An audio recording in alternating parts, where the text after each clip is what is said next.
waxaan ka codsanayaa Soomaalida duco maalinta 21 January waxaan marayaa maxkamadii waxa iga xaq darro iga qaatay todobadeeda caruur dad aan igu diin ahayn igu dad ahayn igu deegaan ahayn waxa Ilaahay iga baridaan inuu Ilaahay Rabbiga subxaana qaadirka iga soo afduubo inuu Ilaahay iga soo qaado intaasoo bilood ilmahayga ma arkin bishii shanaada noo socoto maanan arkin dad ilmahoodii dilay baa la siiyay dad ilmahoodii dhibaateeyay baa maxkamadda Ilaahay uga fudeeyay annagu kamuunka deganaa waa kamuun xaaladiisu Ilaahay og yahay islaamnimada nacab madowga nacab rabbigaan ku dhaartay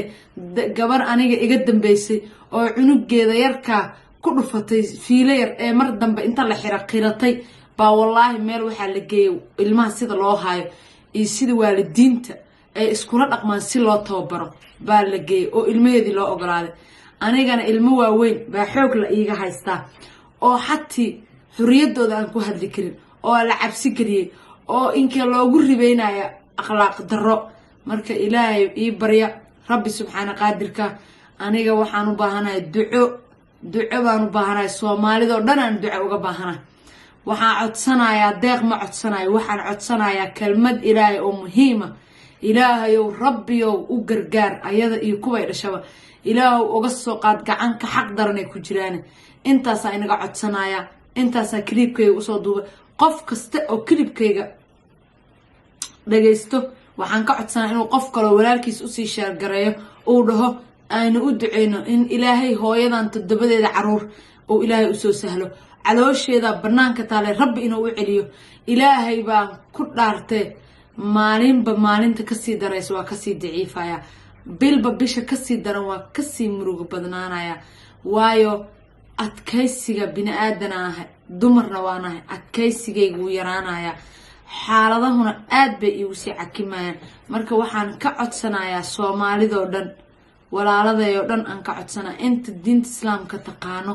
oo iimaan leh waxaan ka codsanayaa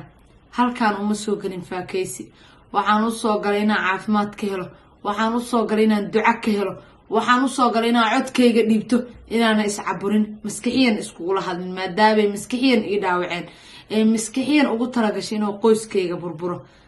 Ilaahay baan laakiisa wax kasta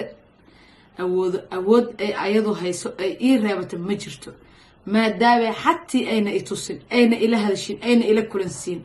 marka alxamdulillah shukr rabbil caalamiin waa in jecelahay Ilaahay dartii baan inii jecelahay ii soo duceeya share gareeya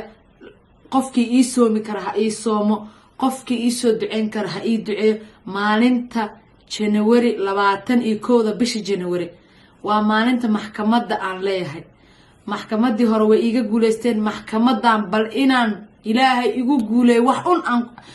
inka kuwa xoog ku haystaan halka gabar oo isdhiibta inta iska dayso kuwa kale xoog ku haystaan inuu Ilaahay iga siiyo iisoo duceeya ducada isku kay akiidiya meel kasto joogtiin iisoo akiidiya meel kasta klibkayga gaarsiiya waxaan codsanayaa ummadda Nabi Maxamed sallallahu alayhi in ay duco akiid igu soo aqriso walaaladay Soomaaliyeed anu maal ma rabo anu magac kale ma rabo waxaan u baahanahay duco